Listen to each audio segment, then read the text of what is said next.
এক সময় এক ছোট্ট গ্রামে থাকতো অর্ণব, তার স্ত্রী সুজাতা আর তাদের দুই সন্তান তৃষা ও ঋতব।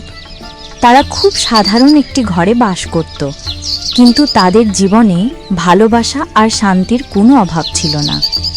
প্রতিদিন সকালে অর্ণব খেতে কাজে যেত আর সুজাতা সংসারের যত্ন নিত।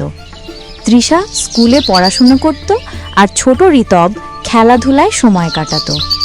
দুপুরে সবাই একসাথে বসে খাওয়া দাওয়া করত। সুজাতার রান্না সবার খুব ভালো লাগতো, বিশেষ করে তৃষার বানানো মিষ্টি সবার মুখে হাসি এনে দিত।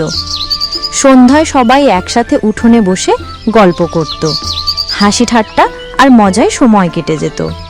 কখনো তারা একসাথে গান গাইতো, আবার কখনো গ্রামের বাচ্চাদের নিয়ে খেলায় মেতে উঠত। তাদের কাছে দামি জিনিসপত্র ছিল না, কিন্তু ছিল আন্তরিক ভালোবাসা, একে অপরের প্রতি শ্রদ্ধা আর আনন্দ ভাগাভাগি করার মানসিকতা।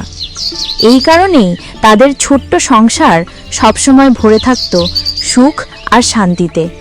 তাদের জীবন প্রমাণ করত, সুখ মানে বড় বাড়ি বা অনেক টাকা নয়, সুখ মানে একসাথে থাকা, ভালোবাসা আর হাসি মুখে প্রতিদিন কাটানো।